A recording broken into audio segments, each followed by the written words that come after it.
O resultado que você ainda não tem está atrás da página que você ainda não leu e do hábito que você ainda não transformou na sua vida. Bem-vindos ao Clube da Mente de Ouro. Aqui a gente transforma leitura em resultado.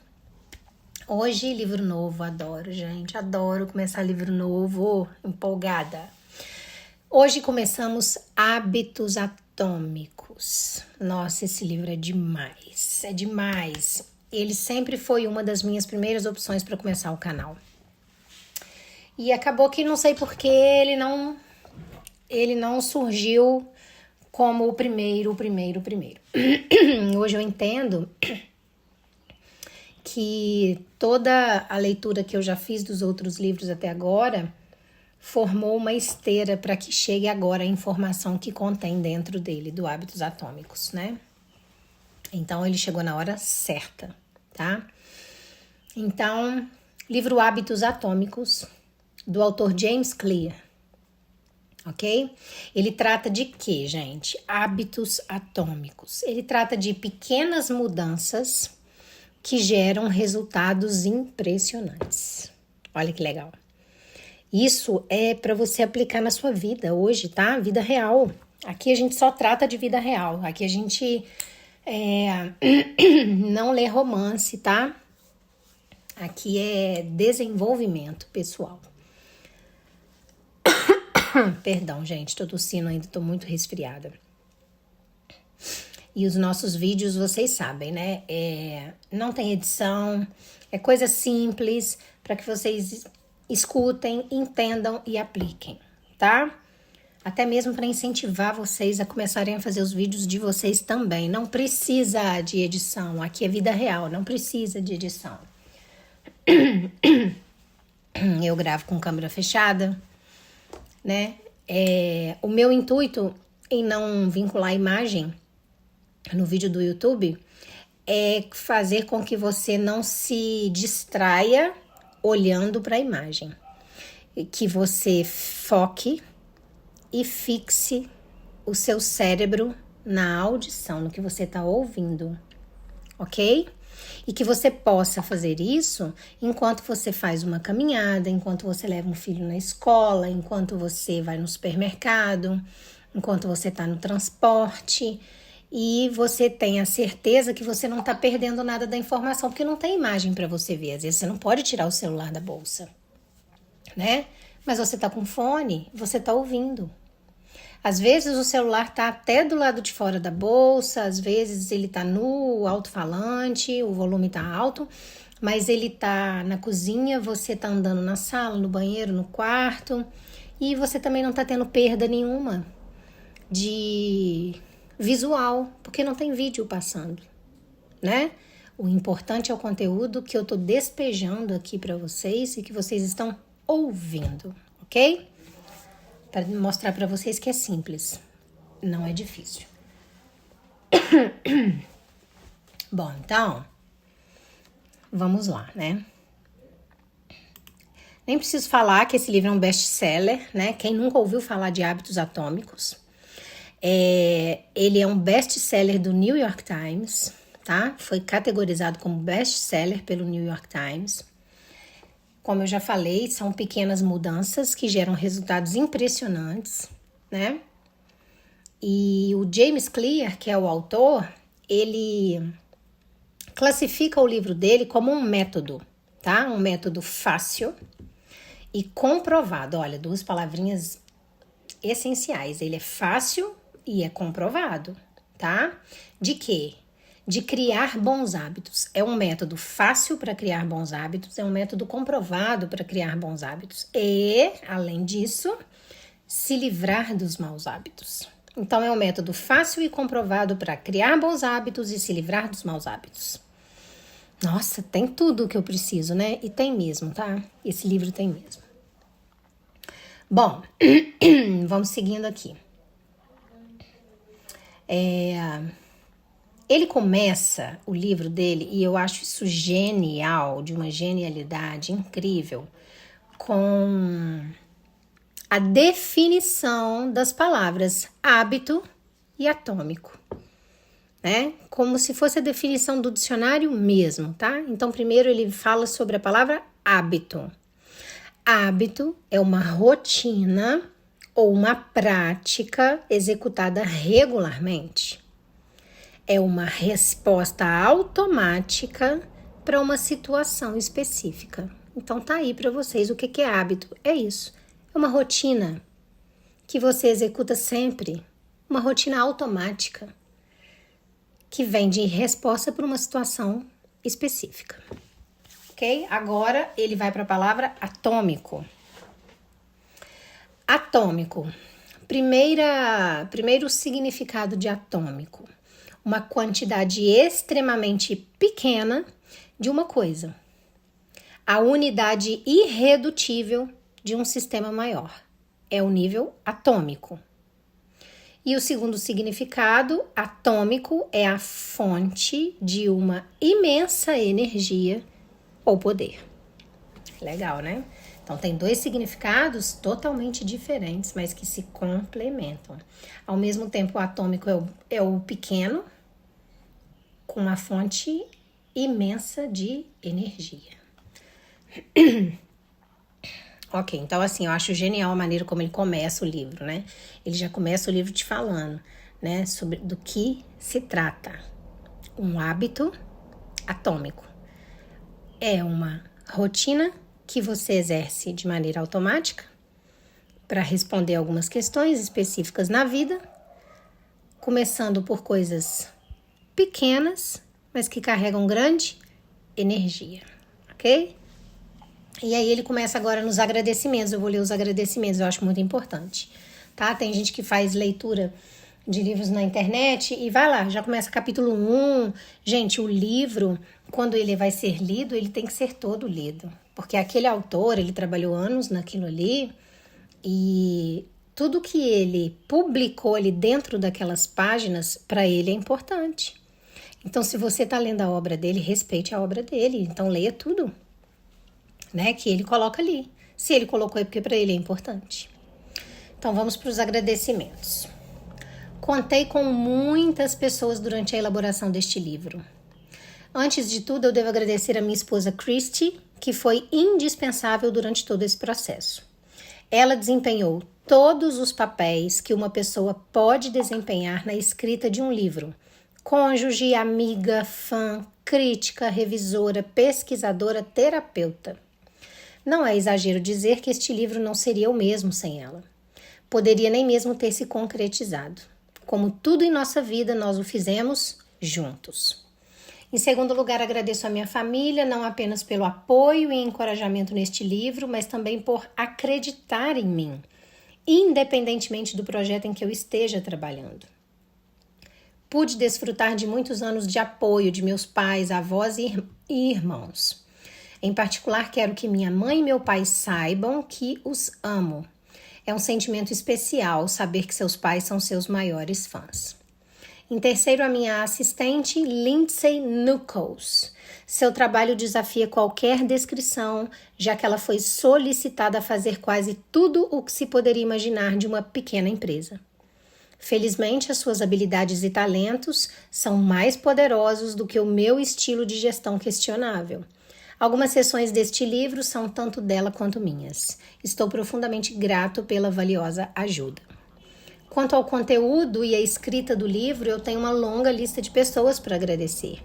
Para começar, há algumas pessoas com quem eu aprendi tanto que seria um crime não mencioná-las. Léo Babauta, Charles Duhigg, Nir Eyal e B.J. Fogg influenciaram meus pensamentos sobre os hábitos de maneira significativa. Seu trabalho e ideias estão disseminados ao longo de todo o texto. Se gostou deste livro, eu o encorajo a ler o trabalho deles também. Em vários estágios da escrita, eu desfrutei da orientação de muitos excelentes editores. Agradeço a Peter Guzzardi por me acompanhar pelos estágios iniciais do processo de escrita e por me dar um belo chacoalhão quando realmente precisei. Sou grato a Blake Atwood e Robin Delabog por transformar os meus primeiros esboços, feios e insanamente longos, em um manuscrito compacto e legível. E sou grata a Annie Burngrover por sua capacidade de adicionar um pouco de classe e estilo poético à minha escrita.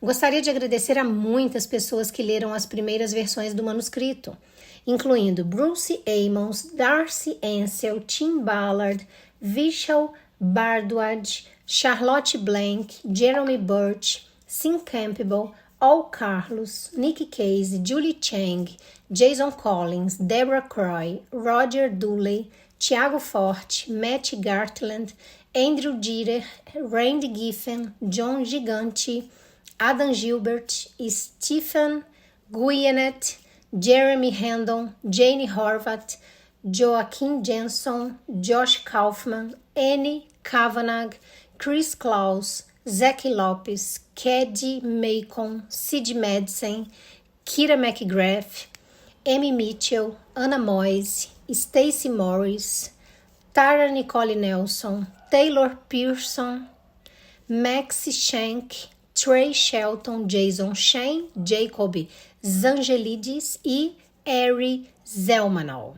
O livro ganhou muito com o seu feedback. Para a equipe da Avery e Penguin Random House, que tornou este livro uma realidade, obrigado.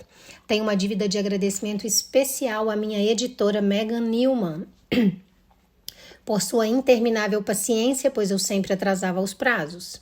Ela me deu o espaço de que eu precisava para criar um livro de que me orgulharia e defendia minhas ideias a cada passo. A Nina, por sua capacidade de transformar a minha escrita ao mesmo tempo, mantendo a minha mensagem original. A Lindsay, Ferrin, Casey e ao restante da equipe da PRH, por espalhar a mensagem deste livro para mais pessoas do que eu poderia alcançar sozinho. Para Pat Garçot, por elaborar uma bela capa com edição original para este livro. E a minha agente, Lisa de Mona, por sua orientação e percepção em cada etapa do processo de publicação. Aos muitos amigos e familiares que perguntavam como vai o livro e ofereciam uma palavra de encorajamento quando eu inevitavelmente respondia lentamente, obrigado. Todo autor enfrenta alguns momentos sombrios ao escrever um livro e uma palavra gentil pode ser o suficiente para renovar as suas forças no dia seguinte. Tenho certeza de que há pessoas de que me esqueci, mas eu mantenho uma lista atualizada de qualquer pessoa que tenha influenciado o meu pensamento de maneira significativa no site jamesclear.com/thanks. O conteúdo está em inglês. E finalmente a você. A vida é curta e você compartilhou um pouco do seu precioso tempo comigo lendo este livro. Obrigado. Maio de 2018. Então vemos que o livro ele é um livro jovem, né? Não é um livro antigo. E já é um sucesso meteórico, né? Ok, então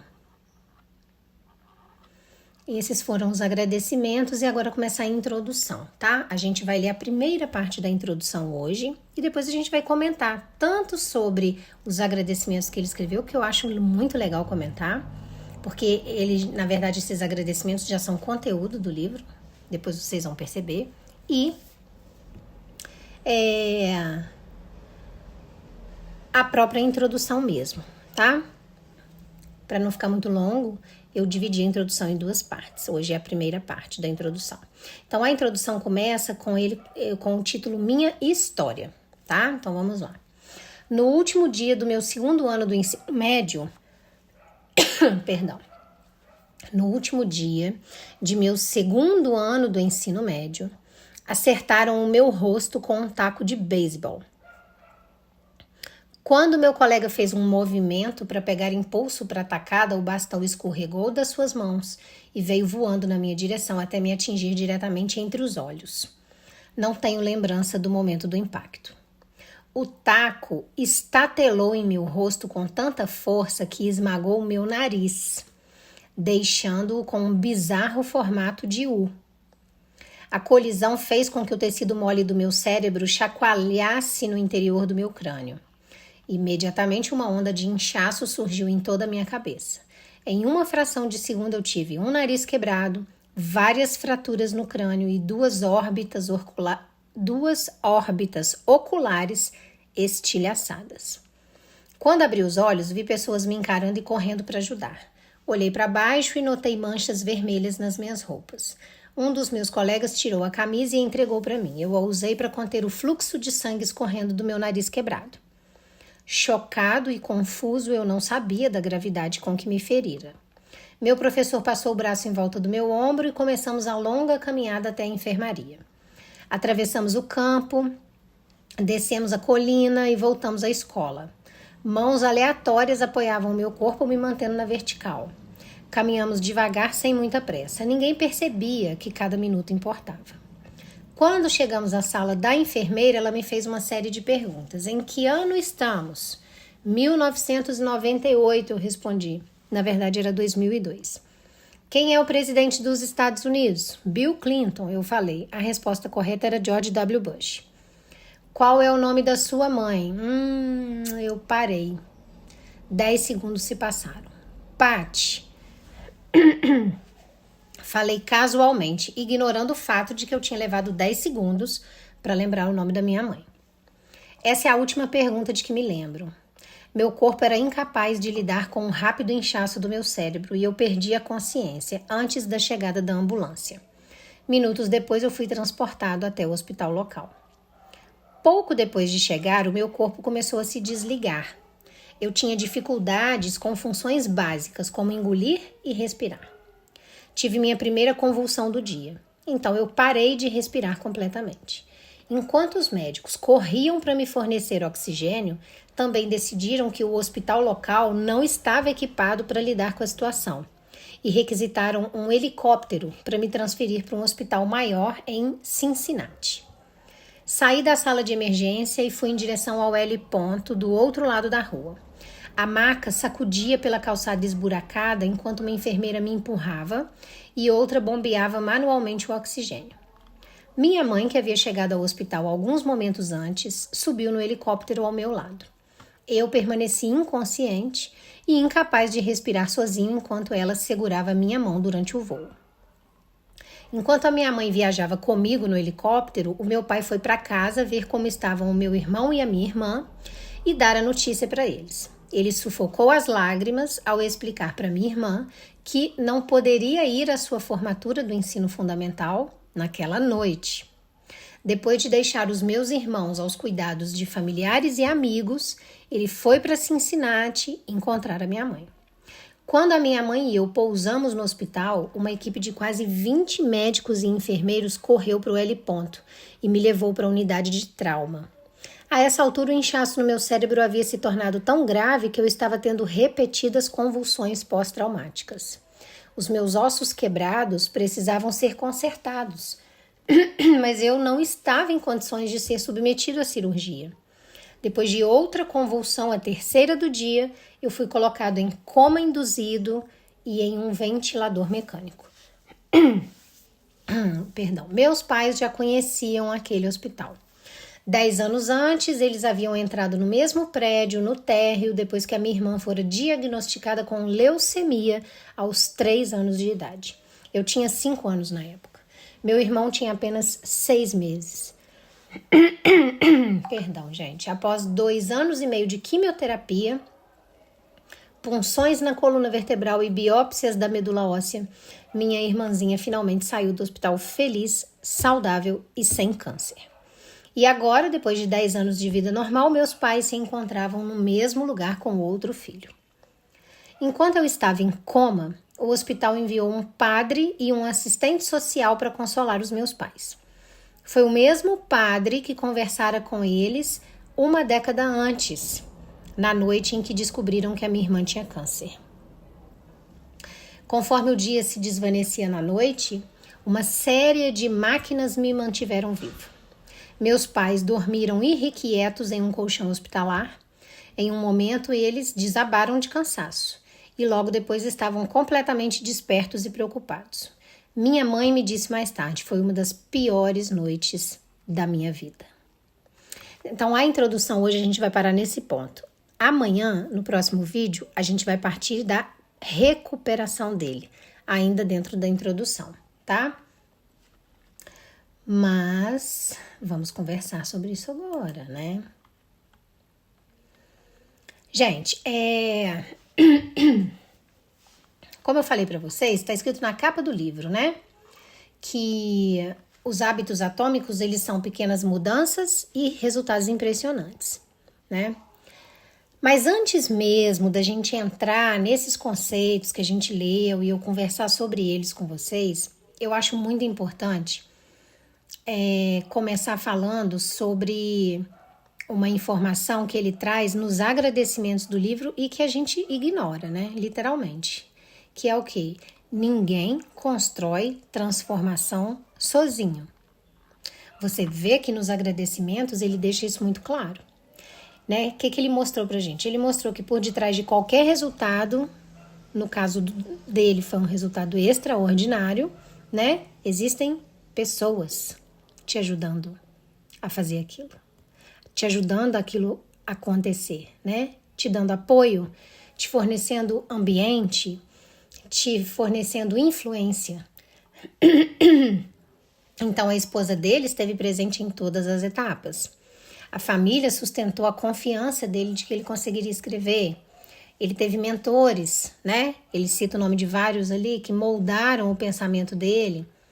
E os leitores para os quais ele pediu feedback da leitura do manuscrito do livro e eles ajudaram a lapidar as suas ideias. Você vê que são N nomes que ele fala, né? Isso daí, para mim, já me revela uma verdade muito grande, que para muitos pode vir como verdade silenciosa, porque ela é muito pouco percebida, né? Qual é essa verdade? A verdade de que se você quer mudar os seus hábitos, você precisa olhar para os lados. Bingo.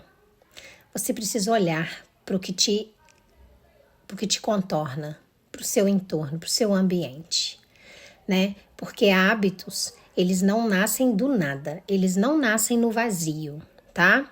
Eles não nascem do ovo, não são chocados. Eles nascem em contextos, em relações, em sistemas, mesmo invisíveis, né? Mas sistemas que sustentam o nosso comportamento ou sistemas que sabotam o nosso comportamento, certo?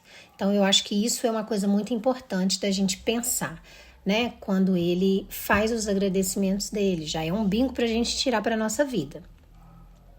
E aí ele entra na introdução, né? E já muda o tom total do livro, porque aí ele já começa, né, uma das histórias que vai ser uma das mais impactantes do livro todo, já adianto para vocês. Por quê? Porque ele já começa contando o momento que mudou completamente a vida dele, né? Ele estava num mero treino de beisebol, no segundo ano do ensino médio, né? Aconteceu um acidente. O bastão escapou da mão de um amigo, atingiu diretamente o rosto dele, sem aviso, sem tempo de reação, e em milésimos de segundos tudo mudou, né? Ele teve um nariz quebrado, ele teve o crânio fraturado, ele teve as órbitas oculares destruídas, o cérebro dele sofreu um impacto violento, e aí de repente as funções básicas do organismo dele começaram a falhar. Ele não conseguia responder perguntas simples que a enfermeira fez, ele não lembrava o ano, ele não lembrava quem era o presidente, ele teve dificuldade até de lembrar o nome da própria mãe. E aí ele perde a consciência logo na sequência, né? O corpo dele começou a desligar, como o próprio livro fala.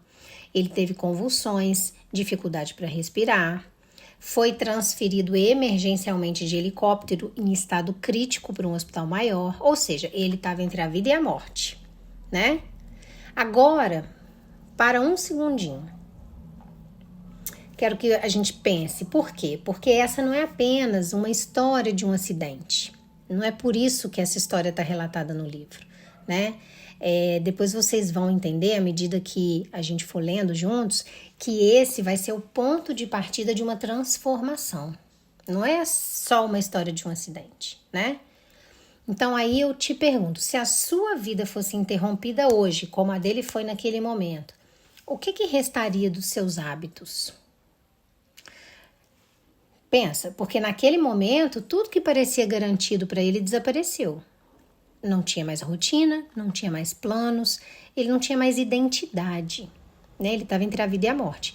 Tudo nele foi quebrado literalmente, não só fisicamente, né? Como comportamento, como no lado comportamental também, né? E aqui eu acho que a gente consegue chegar num ponto profundo para conversar, que é o quê? Grandes mudanças, elas não começam com grandes ações. Guardem isso, tá? Grandes mudanças, elas vão começar com momentos onde vai ter uma ruptura. Não vai ser com um ato heróico, né? Vão ser momentos em que você vai ser forçado a reconstruir os hábitos.